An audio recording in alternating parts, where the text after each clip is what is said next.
हरिओम सभी को। आज हम ज्ञान के ही 3 दृष्टांत लेंगे। पहला दृष्टांत है, एक संत था। वो एक नदी के किनारे झोपड़ी बना के रहता था। तो उसने सत्संग करना प्रारंभ किया। उसके बाद पास बहुत लोग आते थे, भजन कीर्तन होता था। वहीं एक साधु रहता था पहले से ही, जो ये सब देख करके उसको बहुत जलन होती थी अंदर से। तो बहुत भला बुरा कहता था उन लोगों को कि शोर मचाते हैं और हमारे पूजा में विघ्न पड़ता है, ये वो बहुत कहता था।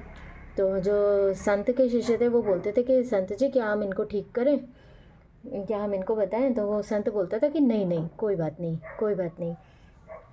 तो एक बारी संत के पास ना एक व्यक्ति फलों का टोकरा लेकर के आया।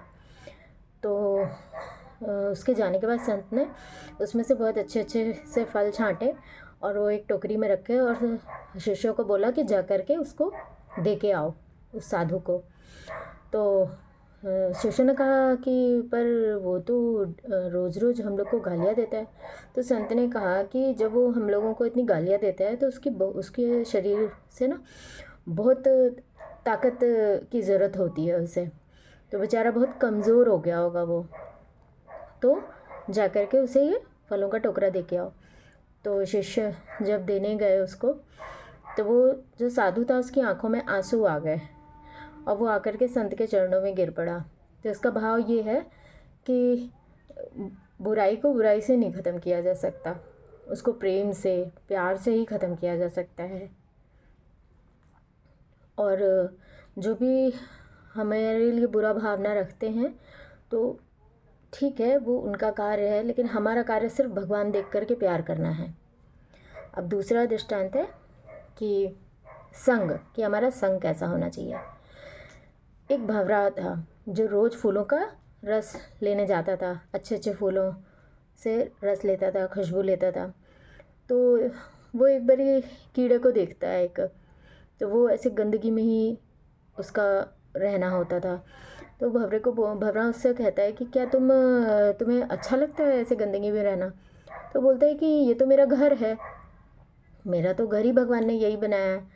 तो भंवरे ने कहा अच्छा कोई बात नहीं, आओ तुम मेरे साथ चलो, मैं तुम्हें बड़ी सुंदर सैर करा के लाता हूँ। तो भंवरे ने उसे अपनी पीठ पे बिठाया और फूलों की सैर के लिए निकल गया। तो दिन भर वो बहुत अच्छे अच्छे फूलों पे बैठा। वो कीड़ा भी बहुत खुश हो गया, बहुत सुंदर, बहुत अच्छा, बहुत खुशबू में एकदम सराबोर हो गया। तो जब भंवरा शाम को लौटा तो वो कीड़े को भूल गया। तो कीड़ा जो था वो फूल के अंदर ही बंद हो गया। सुबह माली आया, फूल को तोड़ करके लेके गया और भगवान के चरणों में चढ़ा दिया। फिर कीड़ा बड़ा कृतार्थ हुआ कि अरे वाह, मतलब मैं भगवान के चरणों में आ गया। फिर उसके अगले दिन उसने क्या, पुजारी ने वो जो कि फूल थे, जो पुराने फूल थे, उनको गंगा में प्रवाहित कर दिया।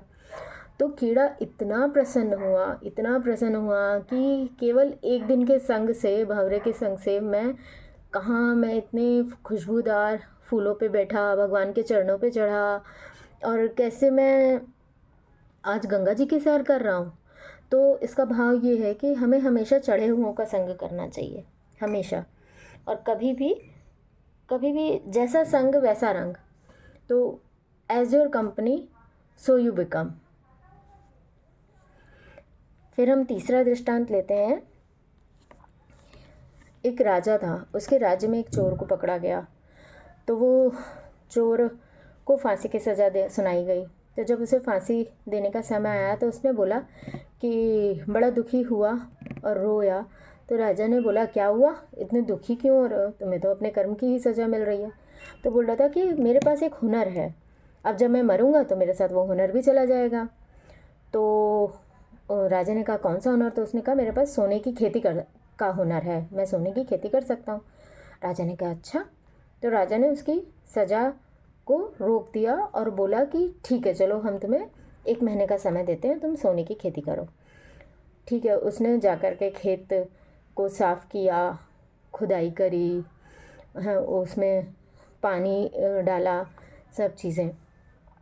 फिर उसके बाद राजा आया देखने के लिए, तो राजा ने कहा कि क्या हुआ, मतलब तुम्हारी सोने की खेती का, है ना। तो बोला कि मैं राजा साहब मैं बीज डालने हैं इसमें। तो बोल रहे तुमने बीज नहीं डाले? बोल रहे नहीं, मैं तो चोर हूँ, बीज किसी ऐसे के हाथ से डलवाइए जिसने कभी चोरी ना की हो। तो राजा ने कहा, राजा ने अपने पूरे दरबार में कहलवाया कि भाई जिसने चोरी नहीं की है वो जाके बीज डाले।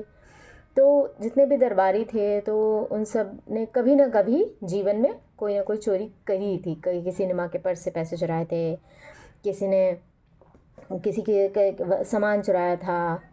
तो और फिर ये हुआ कि चलिए उन लोगों ने चोरी की, राजा साहब आप ही डाल दीजिए बीज। तो राजा ने कहा, राजा ने भी बोला कि नहीं, एक बार तो मैंने भी अपनी माँ के पर्स से पैसे चुराए थे।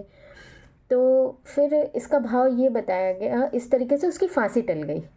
राजा ने उसकी फांसी टाल दी कि सभी ने चोरी करी है। उसने चोर ने बोला कि जब आप सभी लोग चोर हो तो केवल फांसी मुझे ही क्यों। तो कैसे युक्ति से वो चोर इतनी बड़ी सज़ा से बच गया। तो जो सत्संग में गुरु हमको वो युक्ति देता है कि जो बहुत बड़ी से बड़ी परेशानियां भी है ना, वो चुटकियों में हल हो जाती हैं।